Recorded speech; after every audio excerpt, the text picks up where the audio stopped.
Meu Senhor e meu Deus, creio firmemente que estás aqui, que me vês e que me ouves. Adoro-te com profunda reverência.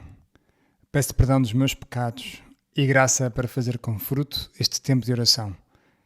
Minha Mãe Imaculada, São José meu Pai e Senhor, anjo da minha guarda, intercedei por mim. Há poucos dias, no telejornal, vi uma entrevista a uma proprietária de um alojamento local no Algarve. Desses apartamentos que tanto se multiplicam em muitas cidades.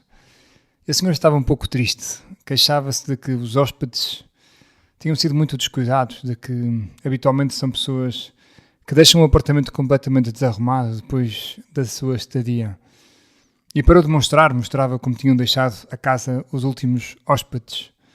Um grupo de amigos e que tinha deixado aquilo num verdadeiro campo de batalha. A senhora tinha uma expressão de grande indignação nas imagens, podia-se ver na entrevista, e naturalmente lamentava-se. Eu penso, Jesus, com todas as distâncias, que uma expressão semelhante devia ter tido o dono da casa onde acontece a cena de que o Evangelho nos narra hoje.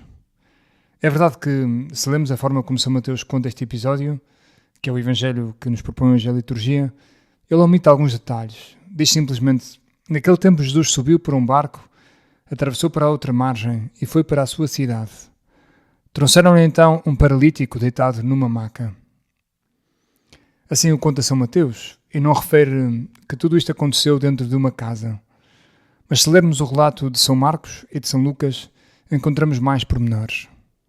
Contam-nos que estavas, Senhor, dentro de uma casa em Cafarnaum, e que havia tanta gente que nem sequer era possível entrar. O paralítico é levado por 4 amigos, e como não conseguem aproximá-lo de ti, Jesus, decidem subir ao telhado, abrir um buraco e descê-lo por ali.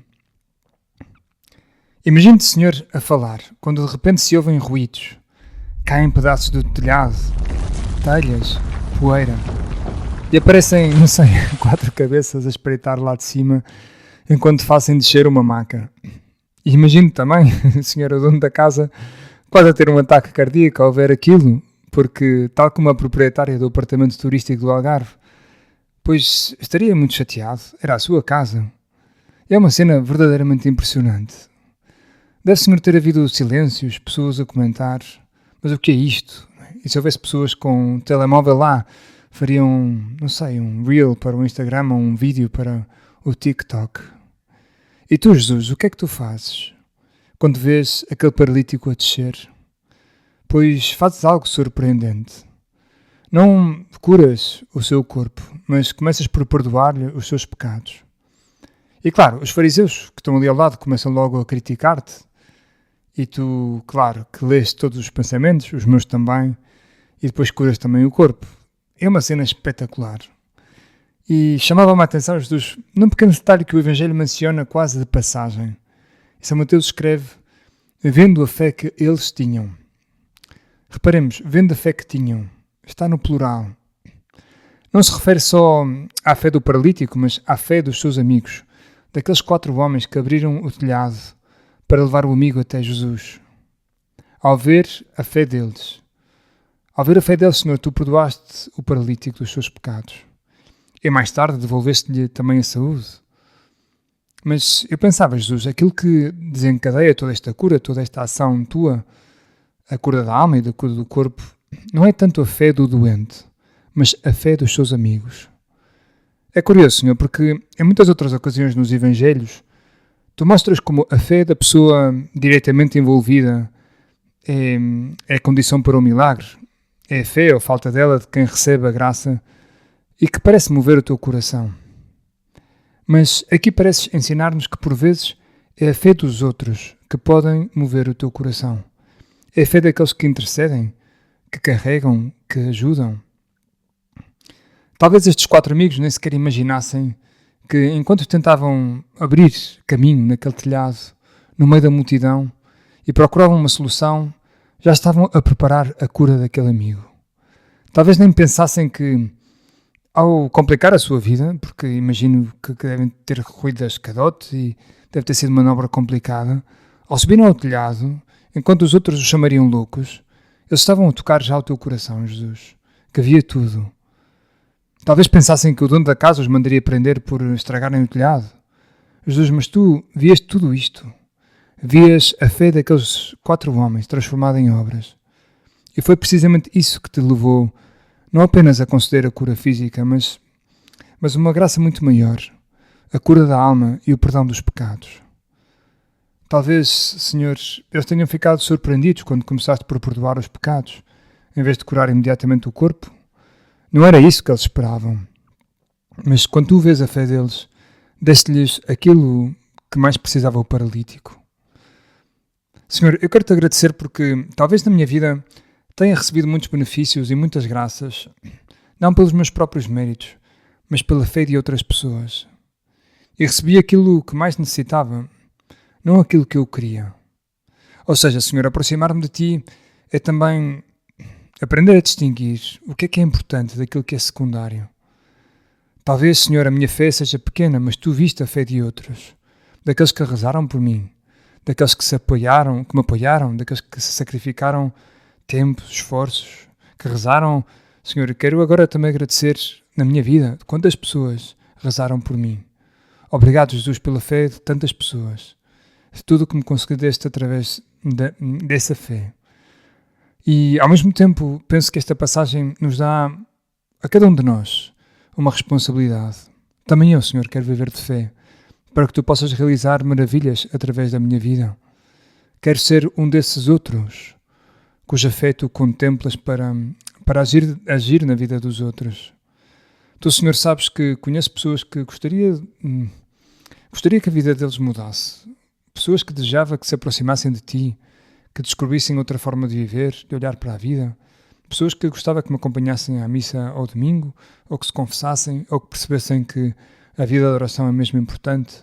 Pessoas que precisavam de despertar da sua paralisia para as obras de misericórdia. Pessoas que, de certo modo, também estão deitadas numa maca, paralisadas pelo pecado, afastadas de Ti, por situações difíceis ou pelo uso desordenado da sua liberdade. Dá-me a paz, Jesus. Dá-me esta paz que prometes hoje no Evangelho, porque me faz perceber que Tu vês também todos esses esforços. Vês que quando procuro ajudá-las, quando me sacrifico por essas pessoas, quando lhes dedico tempo, mesmo que os resultados às vezes sejam nulos, inexistentes. Senhor, como vias Tu os esforços daqueles 4 amigos, também vês os meus. Mesmo quando tudo parecer inútil, quando essas pessoas parecerem casos perdidos, Tu continuas a ver. Gostava, Jesus, que ao veres a minha fé realizasse milagres na vida dos outros. É isso que este Evangelho nos ensina, que os nossos cuidados, as nossas preocupações e a nossa oração pelos outros nunca são inúteis. Nada cai em saco roto. Por vezes, Senhor, confesso-te que me parece o contrário, tal como aqueles amigos que depois de todo o esforço viram de começar por curar apenas a alma, quando eles esperavam a cura do corpo. Só depois compreenderiam que tinhas dado ao seu amigo precisamente aquilo que mais precisava. Quantas vezes isto acontece também na minha vida? Que eu saiba complicar a vida pelos meus amigos, mesmo quando vejo ou não vejo imediatamente os frutos que desejava. Que eu faça, Senhor, sempre com fé, sabendo que Tu vês tudo e que no fim és Tu quem realiza os melhores frutos, muitas vezes que estão para além daquilo que eu consigo imaginar. O fruto final, e que aparece na conclusão do Evangelho, é um milagre de louvor, e diz assim: a multidão ficou cheia de temor e glorificava a Deus por ter dado tal poder aos homens. Senhor, confio na Tua oração, confio neste poder, confio que a Tua oração tudo alcança. E hoje, Senhor, carregamos de maneira muito especial nos nossos braços esta comunidade venezuelana que vimos que foi afetada por este terremoto. Colocamos diante de Ti, Jesus, as mais de 1.500 vítimas mortais, pelo menos esta informação que tenho neste momento, os milhares de feridos, 50.000 pessoas desaparecidas nas ruínas. E pedimos também, Jesus, se calhar por algo mais banal, mas pelo nosso Portugal, que joga esta noite contra a Croácia. Não sei se é legítimo rezar por futebol, mas a nossa pontinha de sorte também precisamos, a nossa pontinha de graça para continuarmos neste Mundial. O melhor alojamento de Jesus foi certamente a Nossa Senhora, a morada permanente de Deus. Jesus, eu quero-te pedir também para este verão que tenhas em mim sempre uma morada permanente, Que a minha alma não seja um alojamento local, onde estás e não estás e vais-te embora. Quero eu procurar também estar em graça de Deus. Quero confessar-me, quero aproximar-me dos sacramentos, da Eucaristia, também quando for difícil, agora na altura do verão. Senhores, queremos ser um alojamento permanente, a tua casa, e queremos ter Deus para o dar aos outros e para que também possas curar e transformar e dar vida a muitos dos nossos amigos. Dou-te graças, meu Deus, pelos bons propósitos, afetos e inspirações que me comunicaste nesta meditação. Peço-te ajuda para os pôr em prática. Minha Mãe Imaculada, São José, meu Pai e Senhor, anjo da minha guarda, intercedei por mim.